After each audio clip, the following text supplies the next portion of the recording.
할렐루야.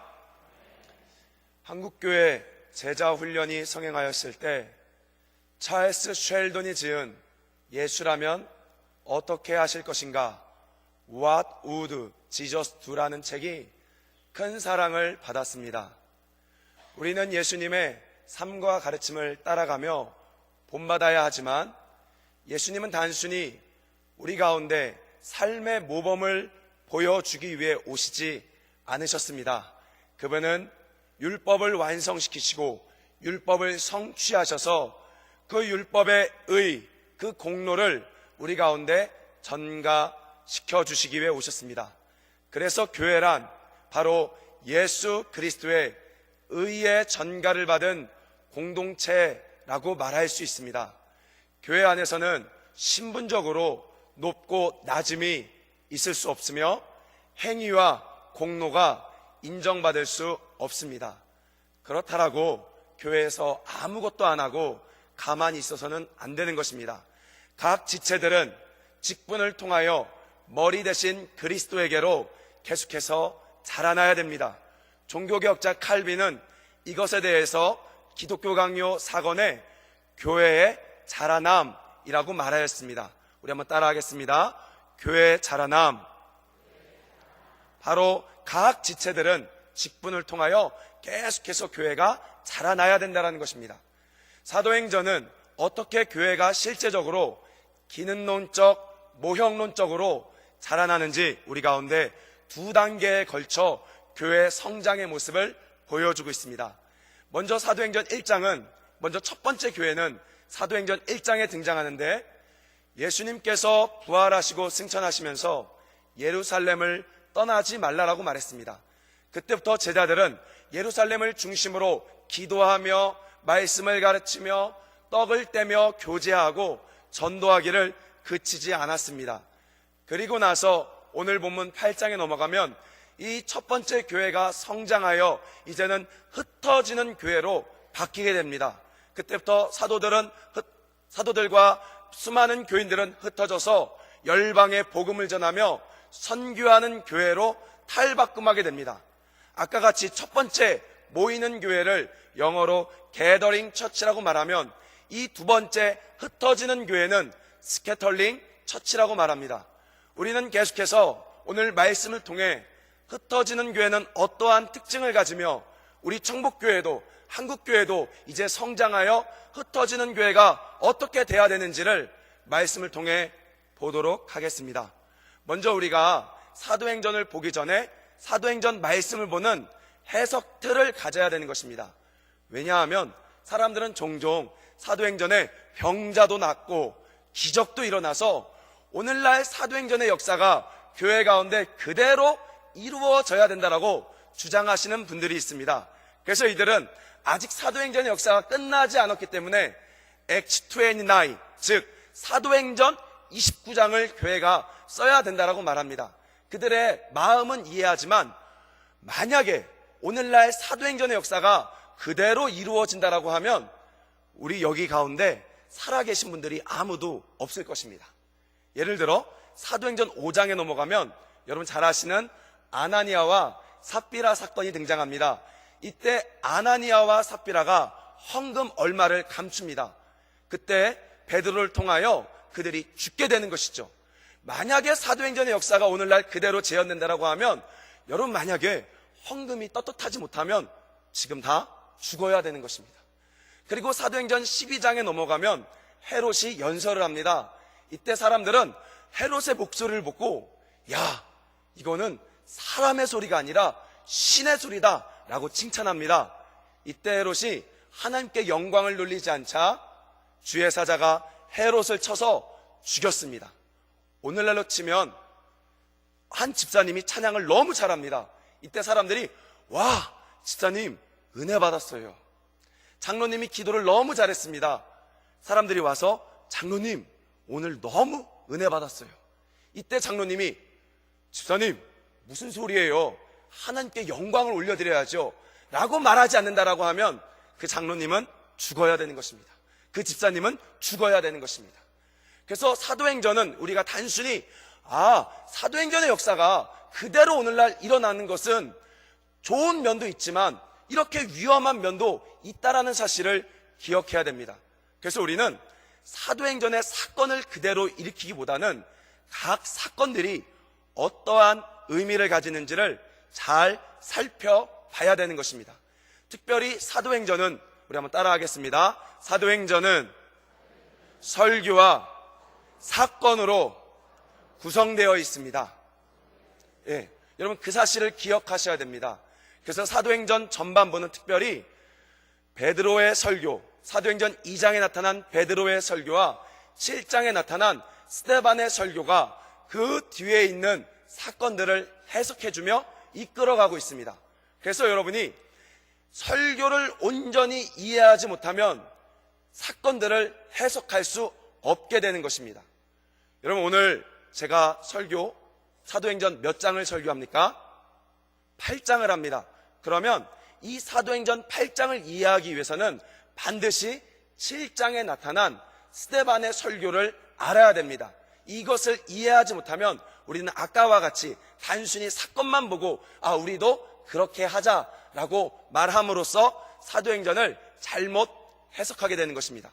그러면 제가 잠깐 사도행전 7장에 나타난 스데반의 설교를 요약하겠습니다.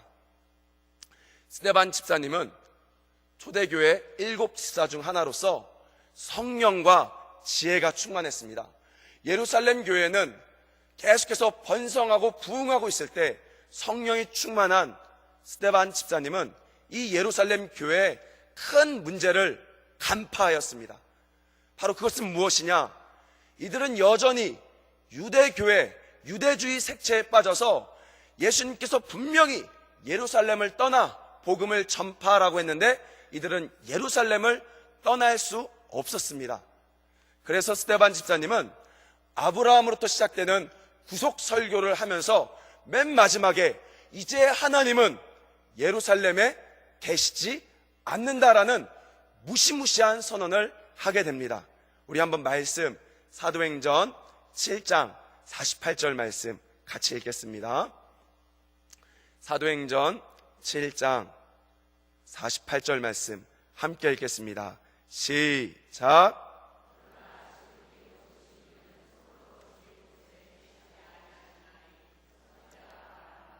예, 여러분 유대인들의 가장 중요한 신앙의 핵심은 두 가지입니다. 첫째는 성전, 둘째는 율법입니다. 그들은 예루살렘 성전을 떠나서 감히 하나님을 어떻게 만나 속죄 제사가 이루어질 수 없다라고 생각했습니다. 그런데 스데반은 그들의 잘못된 사상들을 한순간에 박살내며 이제 하나님은 예루살렘 성전에 계시지 않는다라는 무시무시한 선언을 한 것입니다. 예를 들면 제가 가끔씩 병원에 신방 갈 때가 있습니다. 엘리베이터를 타면 엘리베이터가 항상 3층 그 다음에 4층으로 써 있어야 되는데 5층이나 주로 영어 포해서 F층으로 되어 있는 것을 봤습니다. 여러분 혹시 병원 가운데 4층 써 있는 병원 있으면 저에게 알려주시면 감사하겠습니다. 그러면 왜 병원은 4층이 없을까요? 이거 맞추시는 분들에게 제가 누워서 주무실 수 있는 권한을 드리겠습니다. 한번 맞춰보실래요? 왜 병원에는 4층이 없을까요? 네. 맞아요. 여러분 병원은 어떤 기관입니까? 권위가 있고 지성의 최고의 기관 아닙니까? 그래서 아무리 건강한 사람일지라도 의사 선생님이 입원해야 됩니다 하면 꼼짝 못하고 입원해야 되는 것입니다. 이렇게 지성과 권위가 있는 기관인데도 병원은 죽을 사라는 단순히 그런 사람들의 미신을 따라 지금 4층이 존재하지 않다라는 것입니다.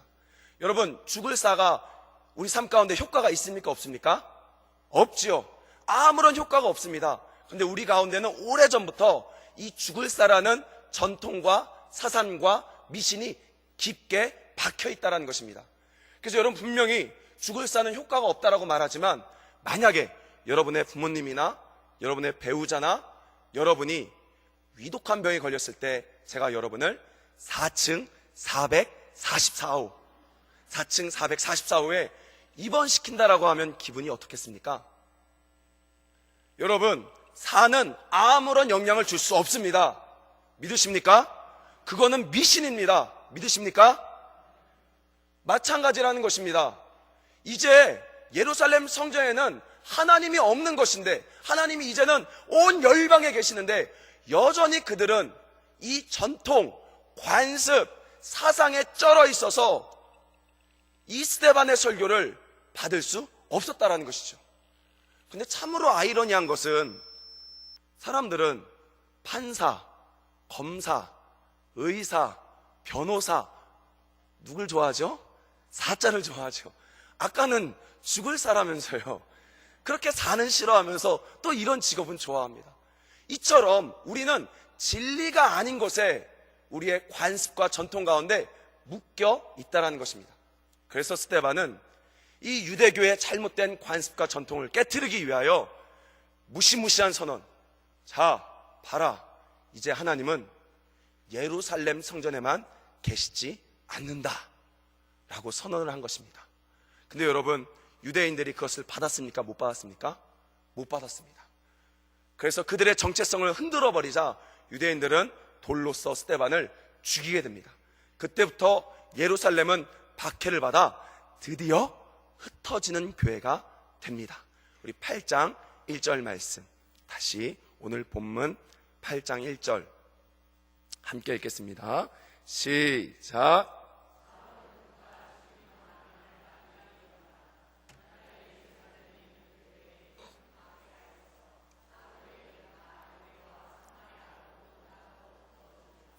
이제 예루살렘 중심에만 모였던 교회는 박해를 통하여 열방으로 흩어지게 됩니다.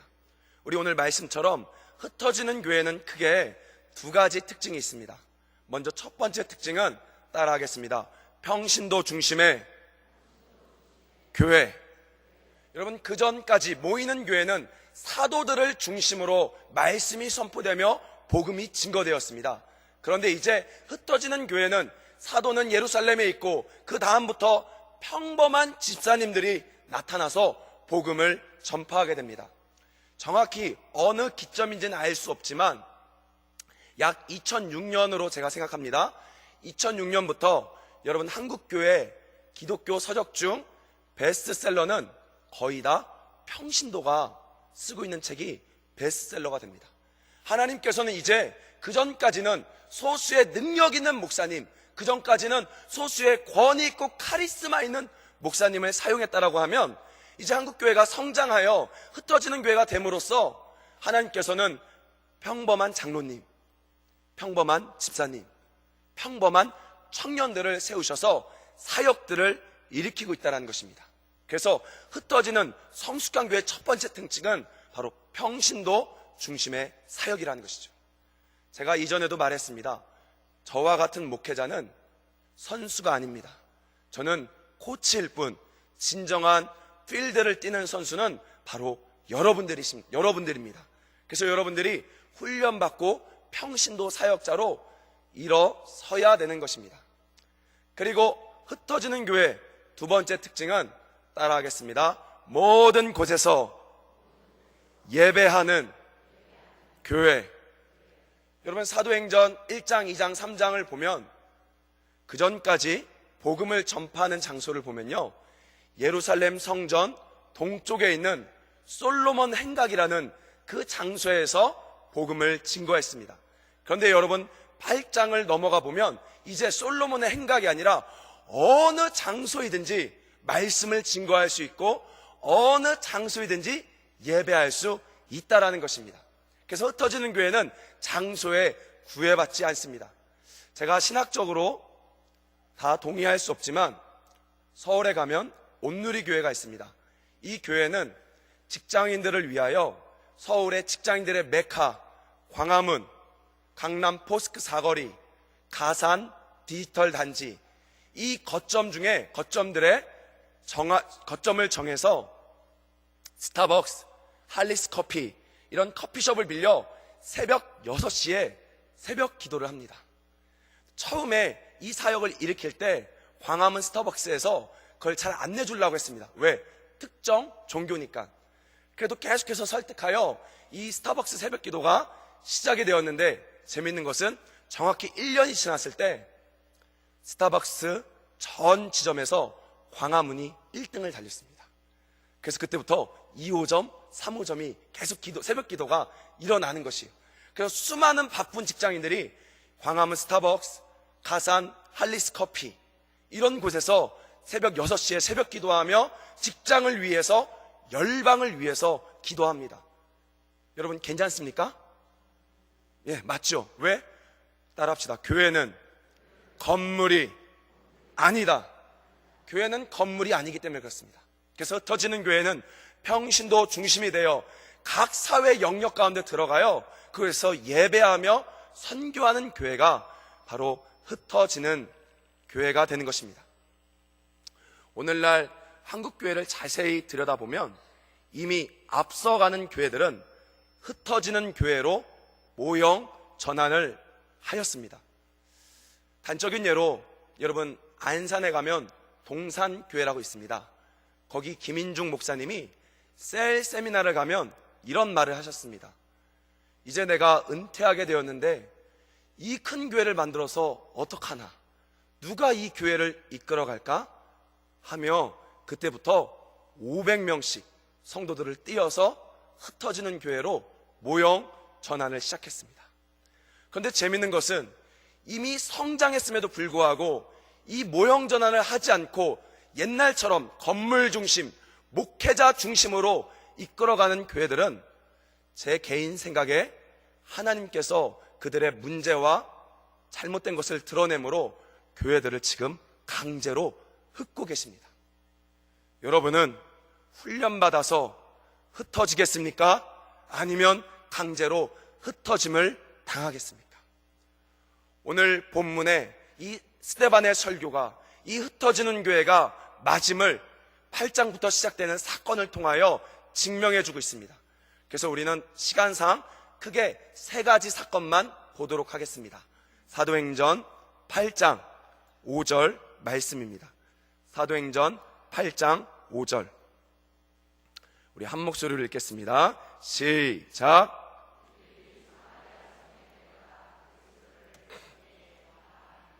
빌립 집사님이 사마리아에 내려가 복음을 증거하였을 때 사마리아에도 성령이 임했습니다. 여러분, 예수님 당시 사마리아는 성전에 논쟁이 있었습니다. 쉽게 말하면 요한복음 4장에 가면 수가성 여인이 이렇게 말합니다. 예수님, 예루살렘 성전에서 예배해야 됩니까? 아니면 사마리아에 있는 산에서 예배해야 됩니까? 즉 사마리아라는 것은 어디가 예배를 진짜 드려야 하나님이 역사하는지를 물어보는 아주 중요한 장소였습니다. 이때 예수님은 이렇게 말합니다. 장소가 중요한 게 아니야. 아버지께 예배할 때가 오나니 예배하는 자는 무엇으로 예배합니까? 영과 진리로. 그래서 사도행전 8장 5절에 사마리아에 성령이 임했다는 얘기는 더 이상 예루살렘 성전이 중요하지 않다라는 것을 논증해 주는 것입니다. 그리고 두 번째 사건, 사도행전 8장 28절 말씀, 27절 말씀, 사도행전 8장 27절 28절 말씀 같이 읽도록 하겠습니다. 함께 읽겠습니다. 시작.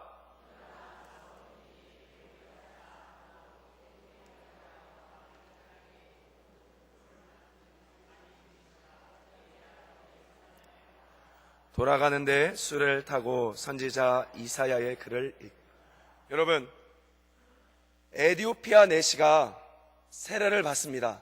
그런데 언제 세례를 받았습니까? 27절에 따라하겠습니다. 예루살렘에서 예배하러 갔다가 돌아가는 길. 네. 성경은 지금 의도적으로 예루살렘에 하나님이 역사하고 있지 않음을 말하고 있는 것입니다. 그래서 예루살렘에서 예배했다가 돌아가는 길에 세례를 받고 거기서 성령을 받게 되는 것이죠. 여러분, 계속해서 사도행전은 이 스데반의 설교가 맞았음을, 예루살렘에 하나님이 안 계심을, 이제 흩어지는 교회가 돼야 됨을 계속해서 논증하고 있는 것입니다. 9장에 넘어가면 여러분 잘 아시는 사울이 회심하는 사건이 일어납니다. 이때 사울이 회심했을 때 당시 이야기를 사도행전 22장에 설교 가운데 간증을 합니다. 우리 사도행전 마지막으로 사도행전 22장 18절 말씀. 사도행전 22장 18절 말씀.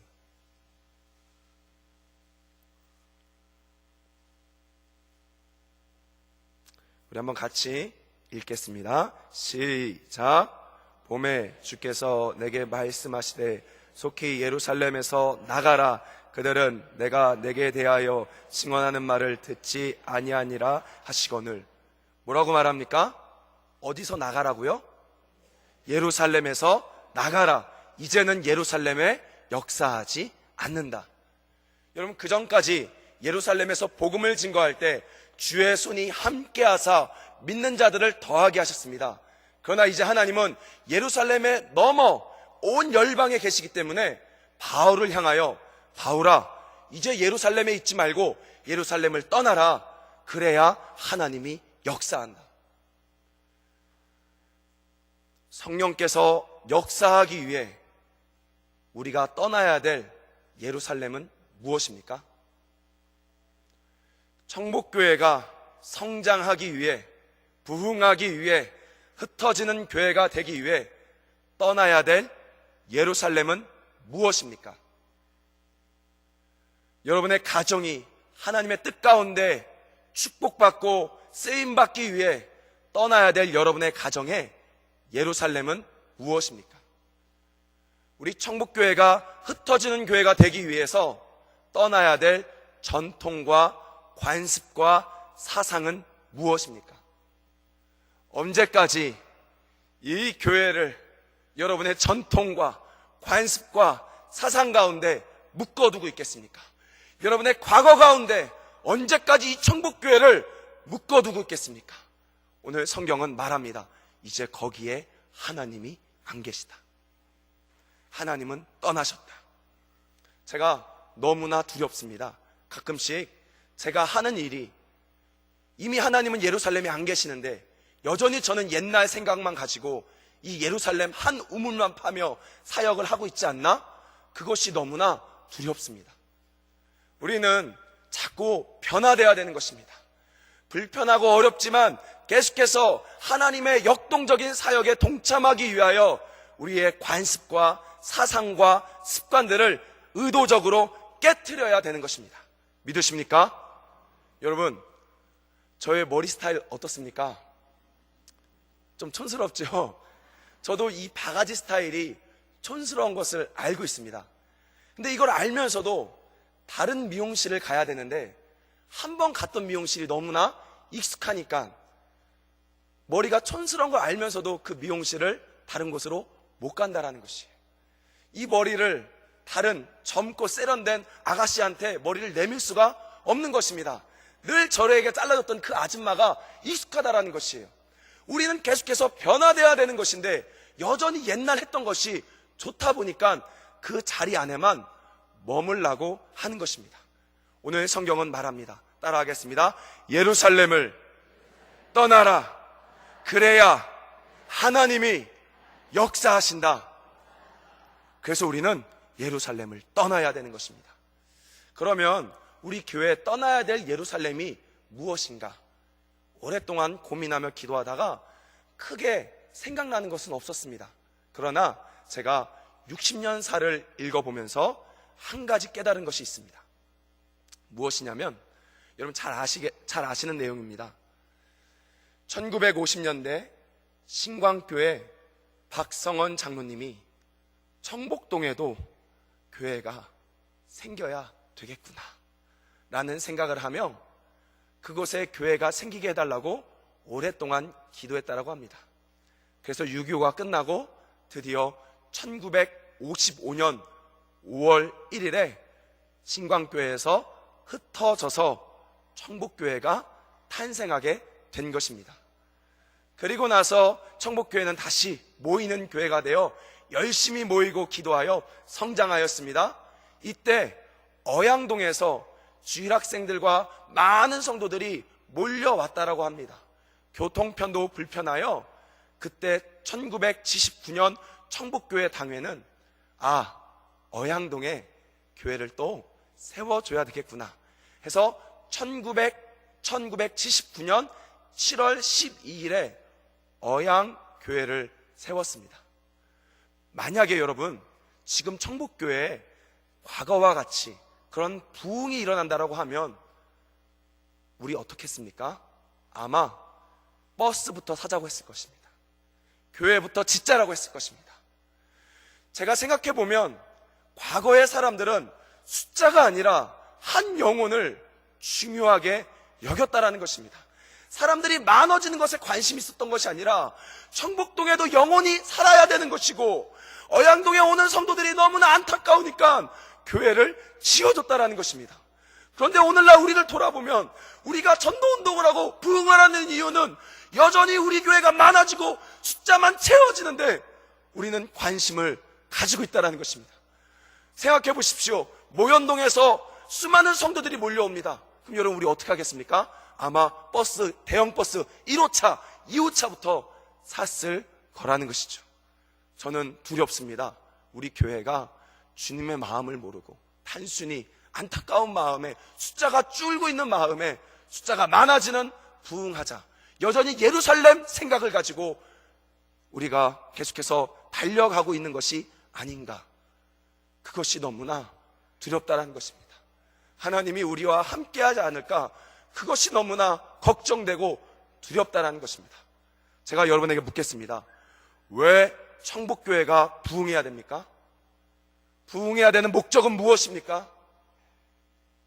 따라합시다. 흩어지는, 선교하는 교회가 되기 위해, 우리는 흩어지는 교회가 되기 위해 다시 모여야 되는 것입니다. 훈련 받아야 되는 것입니다. 그래서 우리가 잘 준비되었을 때 이제 주님의 출두 명령 떨어지면 여러분은 전 세계 열방을 다니며 평신도 사역자로서 곳곳에 교회를 세우고 하나님 나라를 세워야 되는 것입니다. 이제 다음 주부터 우리 전도운동이 시작되며 특별 새벽 기도회가 됩니다. 우리가 이 시간에는 단순히 하나님 우리 교회 부흥하게 해주세요가 아니라 박성원 장로님이 기도한 것처럼 1979년 청복교회 당회가 결정한 것처럼 숫자가 아니라 영혼을 사랑하는 마음을 달라고 기도해야 될 줄 믿습니다.